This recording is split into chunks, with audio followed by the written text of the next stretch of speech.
Good morning.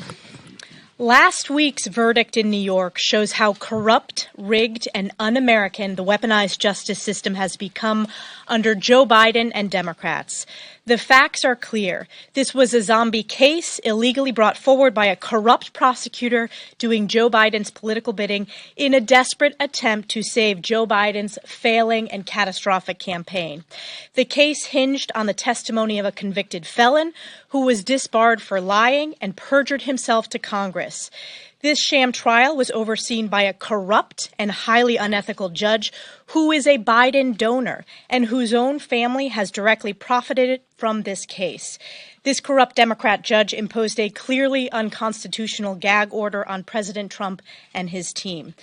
The prosecution team that brought forward this case consisted of a Soros-funded far-left Democrat district attorney on a vendetta, Democrat political operatives, and Democrat donors. We must work and are committed to working around the clock to ensure President Trump is victorious this November to save America from Biden's failed far-left Democrat agenda and this illegal weaponization of the justice system against the American people. This week, on the floor, House Republicans will deliver for our veterans and continue our steadfast support for our most precious ally, Israel. At every opportunity, Joe Biden has turned his back on Israel, most recently refusing to sanction the International Criminal Court following their politically motivated targeting of Israeli Prime Minister Bibi Netanyahu. The ICC must be immediately sanctioned. That is why today House Republicans will bring Chip Roy's bill, the Illegitimate Court Counteraction Act, to the House floor to ensure needed guardrails to protect Israel and all our allies from baseless, undemocratic attacks by the international bureaucrats of this illegitimate court. We will also bring up the Milcon VA appropriations bill to fully fund veterans programs and benefits and prohibit the Biden administration from funding woke priorities. I'm proud to announce that following many years of advocacy, this legislation will also secure Fort Drum in upstate New York in my district as the third missile defense site on the East Coast, ensuring our policy of peace through strength by bolstering our nation's defense. With that, we have two special guests today, Congressman Michael Guest, who serves on the Milcon VA Appropriations Subcommittee, and we also have Congressman Juan Ciscomani from Arizona to discuss the impact of the Biden border crisis. We will begin with Michael Guest from Mississippi. Good morning. At a time in which we see war in Europe, fighting in the Middle East, continued unrest in the Indo-Pacific, House Republicans are making a substantial investment in our military infrastructure while simultaneously fully funding VA benefits and health care. This bill provides more money than the president requested. You would believe in a time in which we see these global challenges that the White House would support increased funding, that they would find this bill to be something that which they could rally behind. But we know that that is not the case. The White House does not take issues with the funding levels. And in a statement, the administration said that they appreciate that the bill provides the VA with the continued funding and support of key priorities. What the White House takes issue with, and what the White House has said in their statement, says the White House is taking issue with the fact the bill makes the VA follow the Hyde Amendment. The White House also calls out provisions that would ban gender-affirming care, ban the VA from flying the LGBTQ plus pride flag at its facilities, and prohibit any discriminatory action from being taken against someone whose religious or whose moral beliefs are that marriage should be recognized as a union between one man and one woman. This veto threat shows that our president cares more about liberal policies than he does about honoring the promise that we have made our veterans. I hope and I believe that all members should support this legislation and that the House will stand with our veterans who have sacrificed to serve and protect this great nation we call home. And with that, I would like to recognize my colleague from the great state of Arizona, Juan Ciscomani.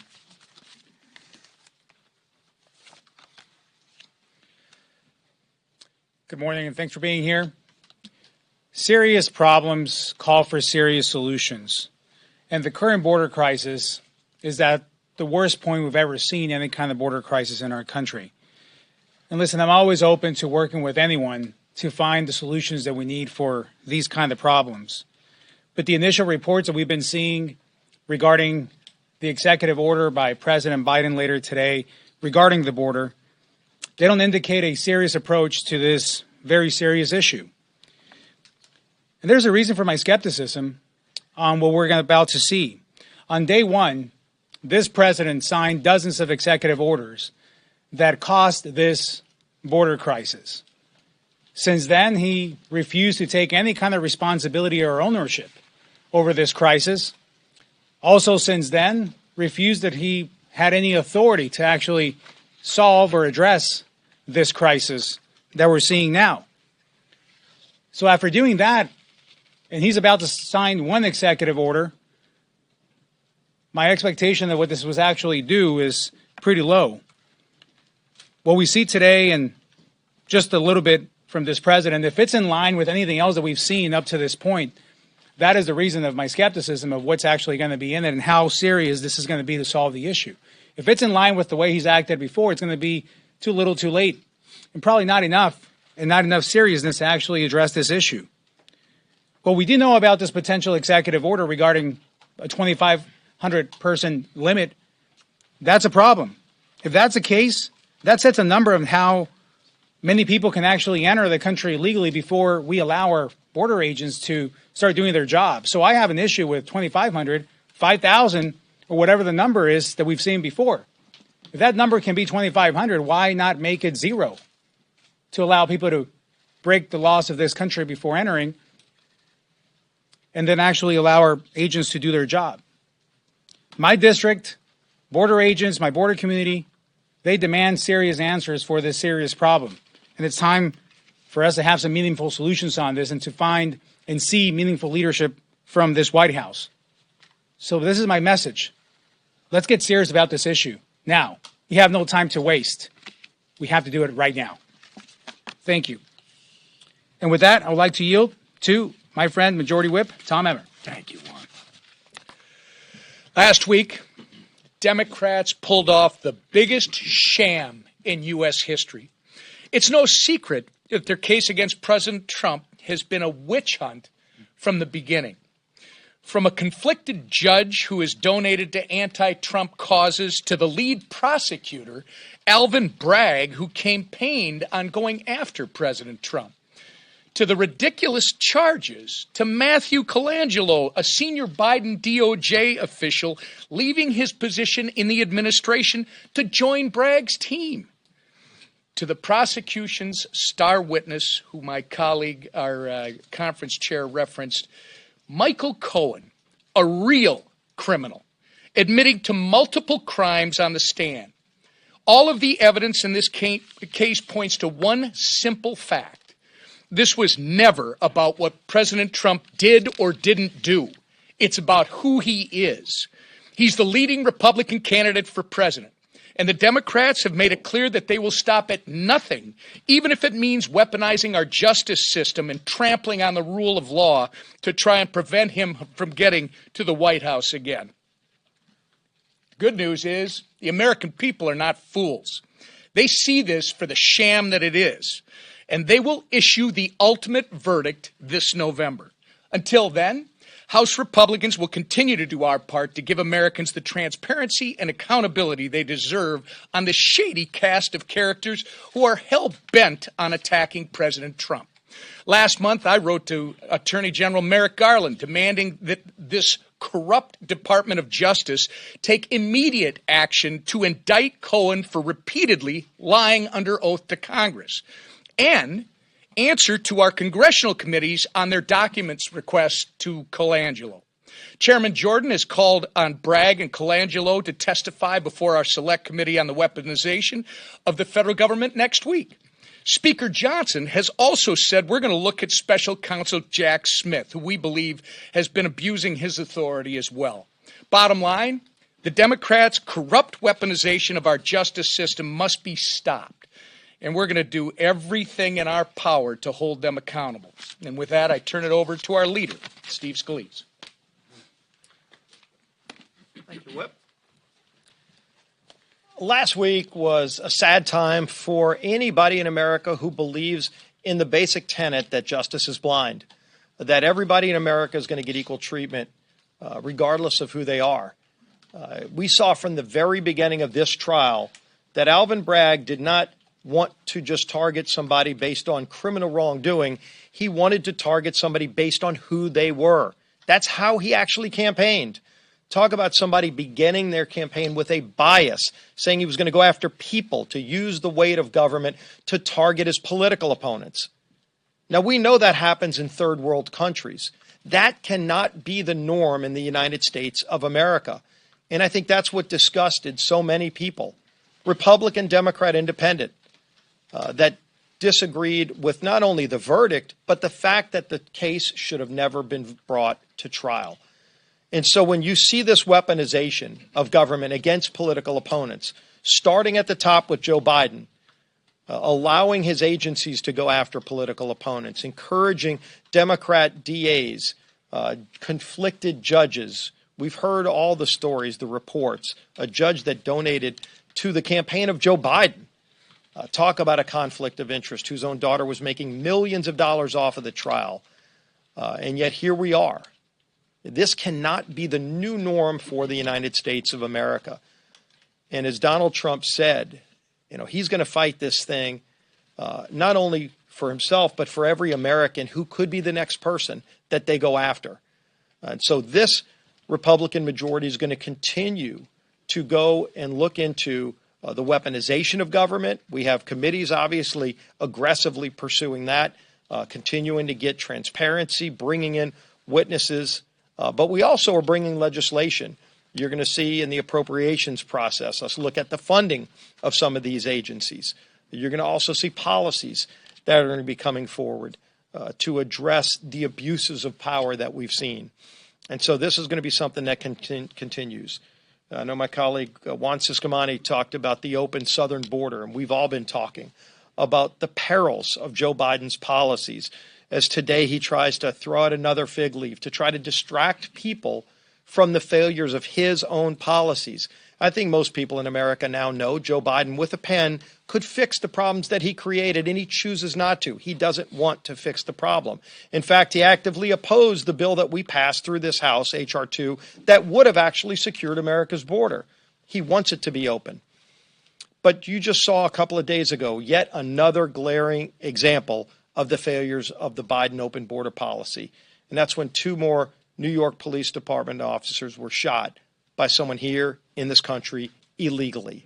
How many times is Joe Biden going to allow this kind of criminal activity in the United States by people here illegally that he's let in the door to injure cops, to kill people like Lake and Riley, before he actually works with Republicans to do something about it? Because ultimately the voters will have a say on November 5th in all of these issues.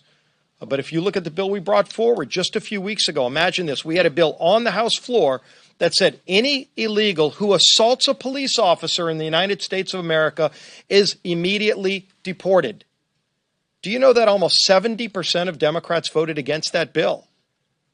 And then just a few days ago, 2 NYPD cops are shot by someone here illegally. And they don't want that illegal criminal to be deported.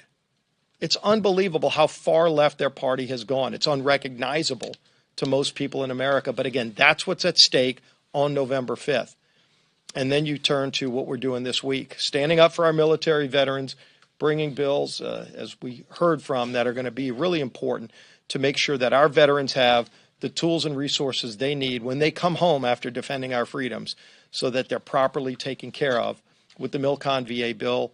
And then, of course, the ICC bill, the rogue radical actions of the International Criminal Court going after Prime Minister Netanyahu with no justification. We're going to be pushing back on that. Initially, the White House was supporting that effort, and now they've walked away because their radical left in their own party does not any longer support the Jewish state of Israel. Well, we surely do, and we're going to be standing up for Israel and against radical actions like the ICC this week as well. With that, the leader of our party, the Speaker of the House, Mike Johnson. Thank you, Mr. Leader. Thank you all for being here. Something is happening in the country right now, and I've been traveling extensively around the country. I was out this past week in the Rust Belt, and I was in states like Ohio and Michigan and Wisconsin and Illinois.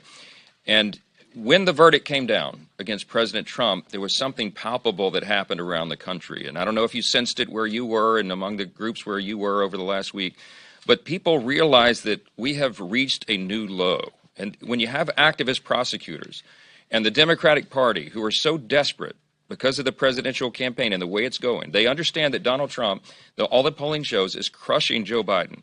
They're in panic mode on the Democratic side, and they are so desperate to stop Donald Trump. He's winning in the swing states. He's winning among the people. He's winning among new demographics that have never voted Republican before.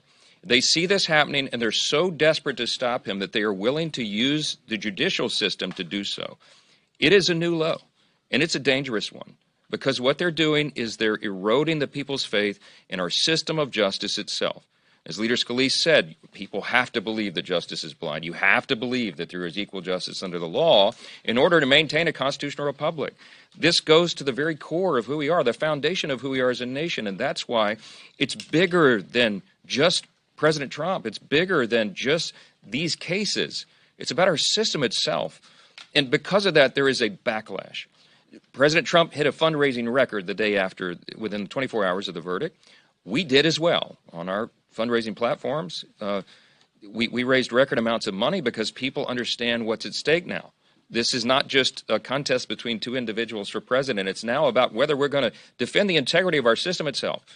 And we're going to do everything we can, everything within our scope of our responsibility in the Congress to address it appropriately. And I announced this morning to our conference we're working on a three-pronged approach. You heard Leader Scalise and others reference it today. But we're looking at various approaches to what can be done here through the appropriations process, through the legislative process, through bills that we'll be advancing through our committees and putting on the floor for passage, and also through oversight.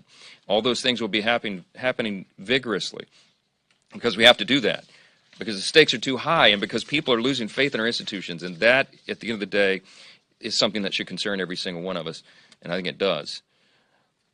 On other issues, I just want to tell you one important number, 126. It was 126 days ago today that Joe Biden said, quote, "I've done all I can do." He was asked about why he wouldn't use his extensive executive authority to address the border catastrophe that he himself created. And 126 days ago, he looked into the cameras and said, I'm out of options. I've done all I can do.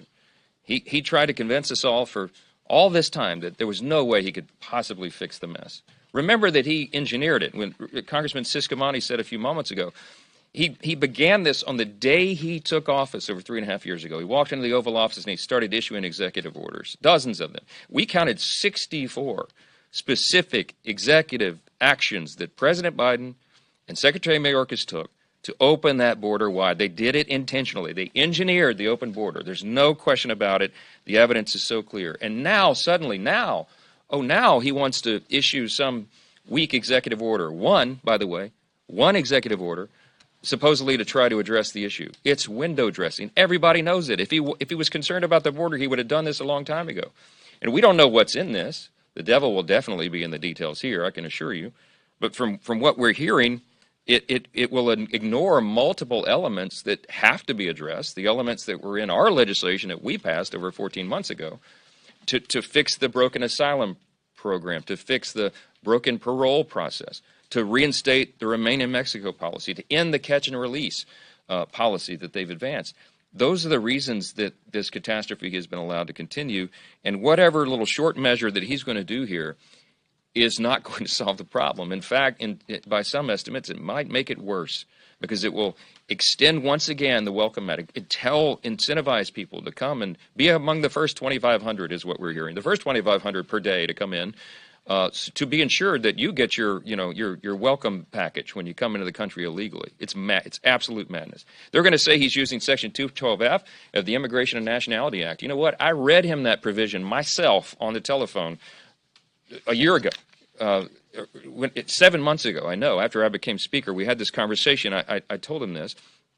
First, he tried to tell me it didn't exist. Then I read him the language on the phone.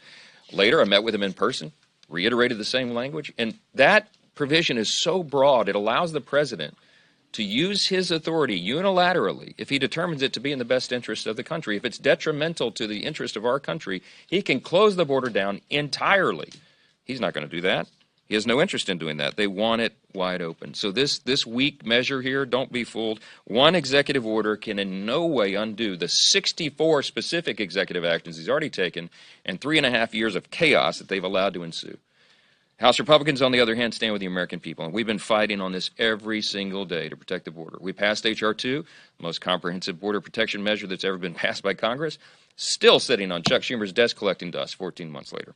We passed the Lake and Riley Act after violent crimes and even murders have been committed by the illegals in the country. We passed legislation to deport illegals who commit crimes here, like drunk driving and Social Security fraud and assaulting law enforcement officers. We passed resolution after resolution, and we ultimately impeached Secretary Mayorkas at DHS.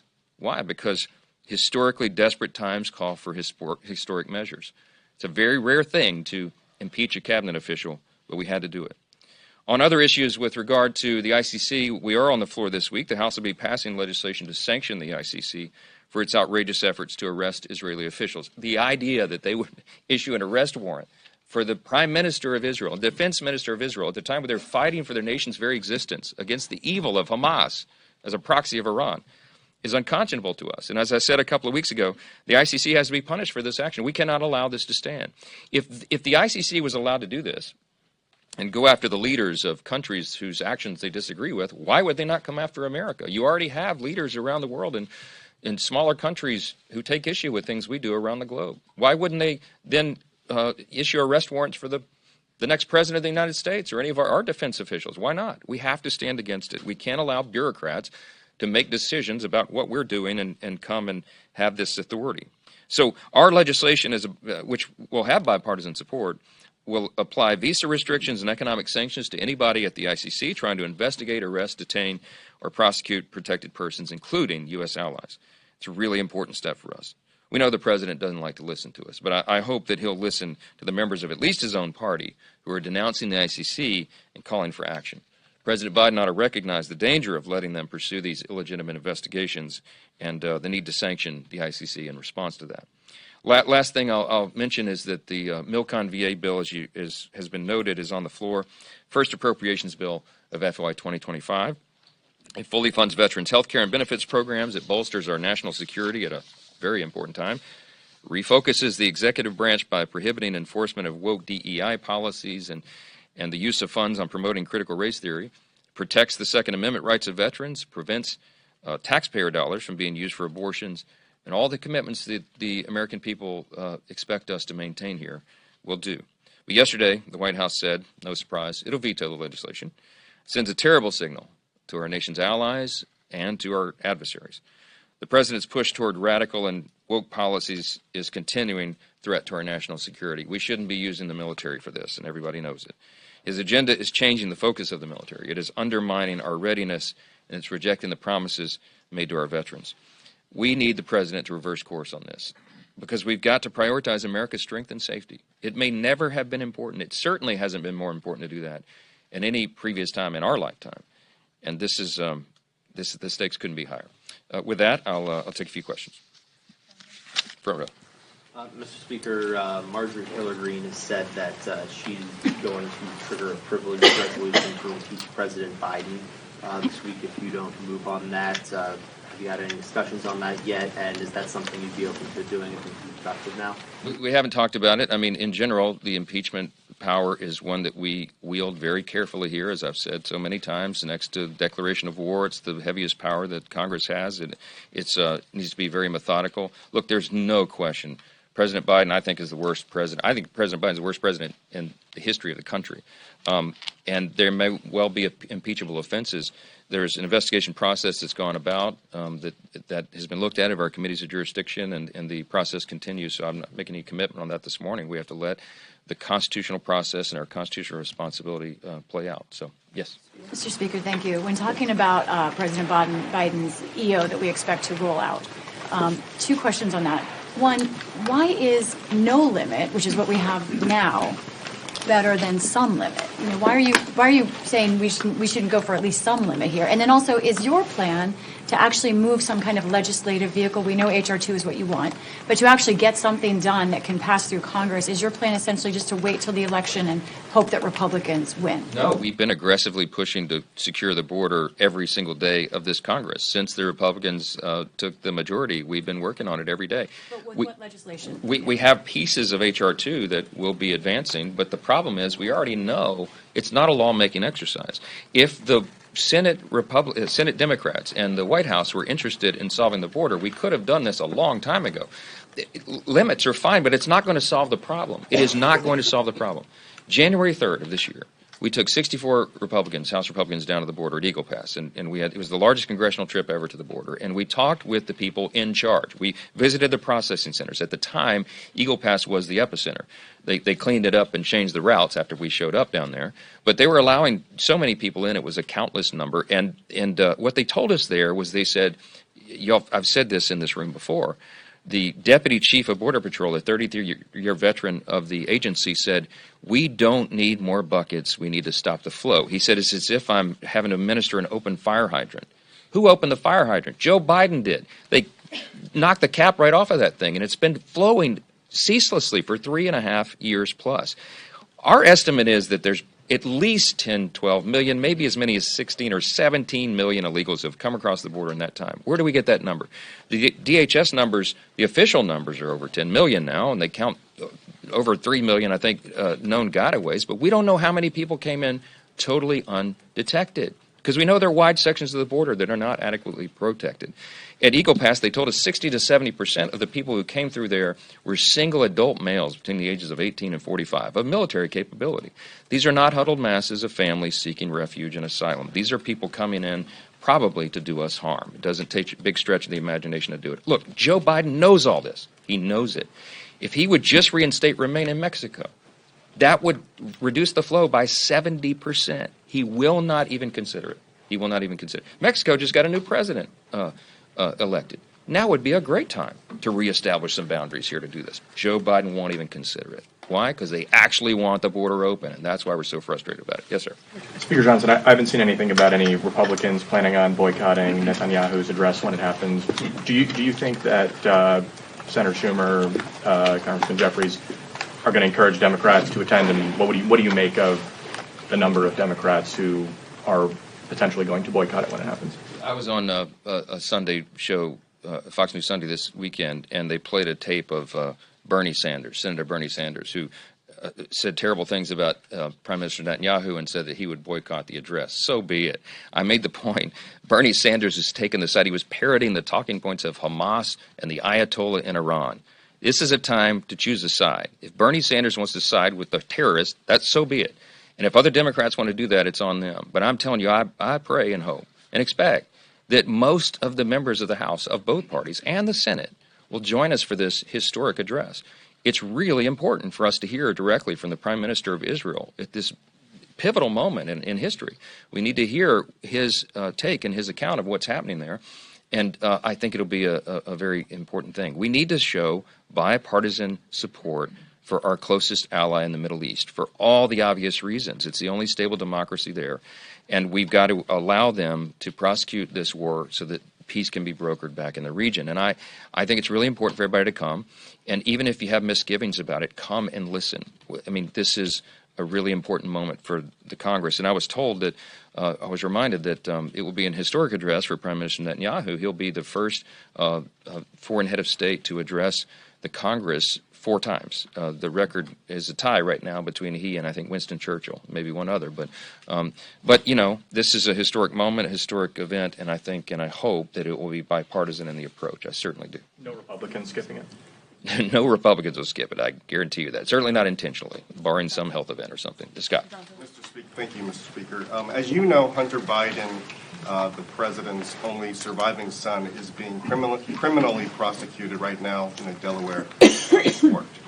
Given that, do you think that that's proof that there is not a double standard, as you say, in the criminal justice system? No, I don't think one case proves that at all. We have rogue prosecutors around the country that have drugged President Trump through this process because of who he is. Everybody knows if it wasn't him, the charges in Manhattan would never have been brought, and they would not be dragging this out as they are and seeking potentially prison term and all of that. Everybody acknowledges that. Legal experts on both sides of the aisle acknowledge that. Nor would these other cases have been brought. The classified documents case. I mean, still, no one's gone after President Biden for his abuses with classified documents, which was more and more locations and all the rest. Look, it doesn't matter what they do to orchestrate or try to put window dressing on this. The American people can see right through it. The American people are intelligent, and they understand intuitively what's happening here, and they see a two-tiered system, and they see that President Trump is being targeted for who he is because he is soon to be the official nominee of